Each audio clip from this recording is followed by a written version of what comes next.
नमस्कार, मी प्रेम मुन्नाफळे. आपण बघत आहे जनता की मीडिया न्यूज चॅनलमध्ये आपला स्वागत आहे. आज बघूया एक नजर. सर, खूप खूप तुमचे अभिनंदन. ज्या आम आदमी पार्टीला आपल्याला उमेदवार दिलेले आहे, कशा प्रकारे तुम्ही आपली उमेदवारी पार पाडला? तर नमस्कार, मी बेसा नगर पंचायतचा मी आज आम आदमीचा एक अधिकृत उमेदवार आहे. खेमेश्वर उर्फ जीवन गोहोकर, प्रभाग नंबर 3. तर मी आज याच्यासाठी उभा आहो का, मी आज विकास ह्या कामासाठी आज आमच्या नगरपंचायतचा पहिली निवडणूक आहे का, पण आमच्या इथे जसा पाहिजे तसा विकास नाही आहे. आज इथे मनमानी चालू आहे आज BJPची. पण त्याच्या आणि आज इथं असं होऊन राहिलं का आरेचा आज रेट आज कोणाकडून 200 रुपये घेऊन राहिले, कोणाकडून 150 रुपये घेऊन राहिले. आज तोंड पाहून आज कामं होऊन राहिले. आज जसा पाहिजे तसा विकास नाही आहे. आज मनमानी चालू आहे इथे. म्हणून त्याच्यासाठी आम्ही आज समोर आलो आहे. आणि आम्हाला दुसरं काही नाही, आम्हाला विकास पाहिजे आणि आम्ही विकास करून दाखवणार आहोत. कोणते अपूर्व विकास कामे राहिलेले आहे आपला बेसा असेल? आम्हाला गटर लाईन आवश्यक आहे. गटर लाईन आज आमची इलेक्ट्रिकची बरोबर सोय नाही आहे. आज रोडवर पोल आले आहे, मधामधात रोडवर पोल आले आहे. रोडची क्वालिटी बरोबर नाही आहे. आज सिमेंट रोड नाही, कुठे सिमेंट रोड आहे, कुठे गल्ल्यात रोड नाही आहे बरोबर. आज कुठं नळ नाही आहे. ह्या सगळ्या आमच्या समस्या आहेत. काय वाटते, मोदी सरकारने 2 करोड लोकांना रोजगार देण्याची वादा केला होता. यामध्ये आपला बेसाला कोणाला रोजगार मिळाला नाही आहे. अजून रोजगारापासून लोक वंचित आहे. यावर आपला काय उपक्रम राहणार? नाही, आम्ही त्याच उपक्रमावर आम्ही लागून राहिलो आहे. कारण की आज बेरोजगारी खूप वाढून राहिली आहे. कारण की बेरोजगार संख्या जशी पाहिजे तशी खूप वाढून राहिली आहे आणि त्यांना रोजगार आवश्यक आहे. आपल्या आम्ही रोजगार आणू, आम्ही काही ना काही करू. आम्ही रोजगार लावून देऊ लोकांना.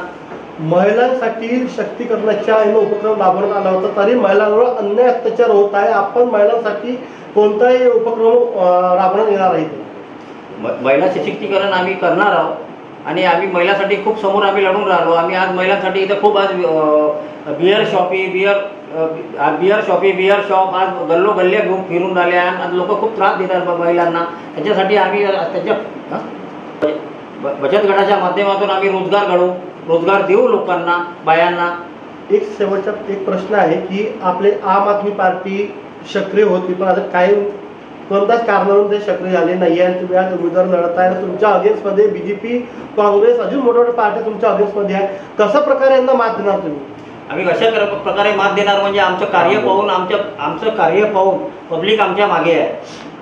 आणि आमच्या मागे खूप लोक आहे आणि आम्ही त्यांना आमचं कार्य दाखवू. आम्ही त्यांचा आमचा विकास दाखवू. त्याच्यानुसार आम्ही समोर येऊन राहिलो.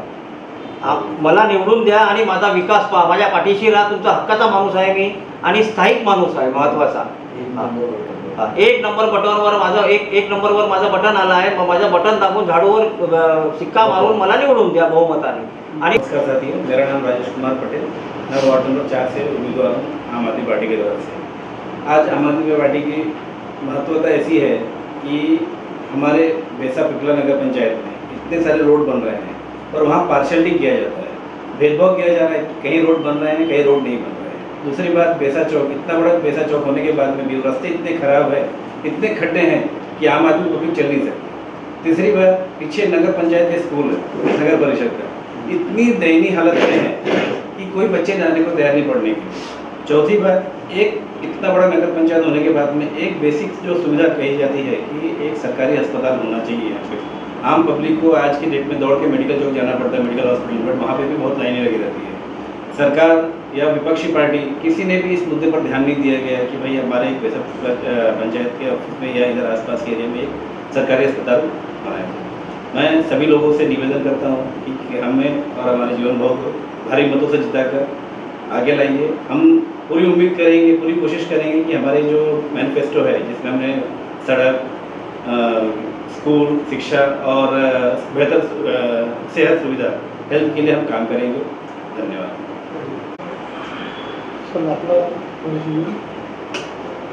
नमस्कार, मी अजित फाटके पाटील, आम आदमी पार्टी महाराष्ट्र कार्यकारी अध्यक्ष. आज बेसा पिंपळा नगर परिषद निवडणुकीच्या निमित्ताने आमचे 2 उमेदवार प्रभाग 3 मध्ये जीवनभाऊ गोकर आणि प्रभाग क्रमांक 4 मध्ये राजेशजी पटेल हे उमेदवार आहेत. खरं सांगायचं तर हे जे सरकार आहे, ट्रिपल इंजिनचं सरकार, त्यामध्ये पहिलं इंजिन जे आहे ते राजकीय नेत्यांचं इंजिन आहे, दुसरं जे इंजिन आहे ते ठेकेदारांचं इंजिन आहे आणि तिसरं जे इंजिन आहे ते सरकारी अधिकाऱ्यांचं इंजिन आहे.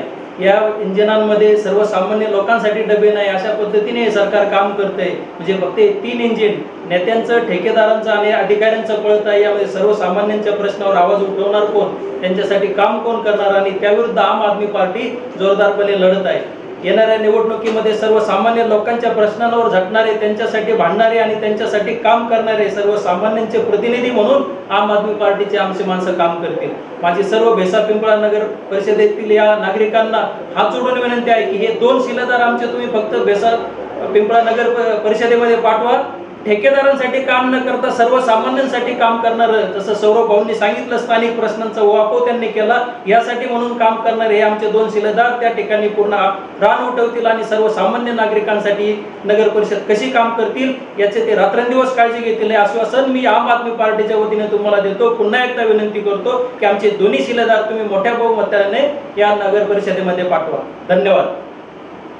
नमस्कार मित्रांनो, मी सौरभ कृष्णराव गोतमारे, आम आदमी पार्टी बेसा पिंपळा नगरपंचायतचे अध्यक्षपदी विराजमान आहे.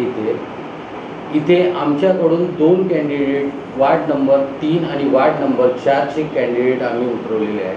त्यात वार्ड नंबर 3मध्ये हेमेश्वर उर्फ जीवनजी गौकर हे विराजमान आहे, तर वार्ड नंबर 4मध्ये राजेशभाई पटेल हे लढत आहे.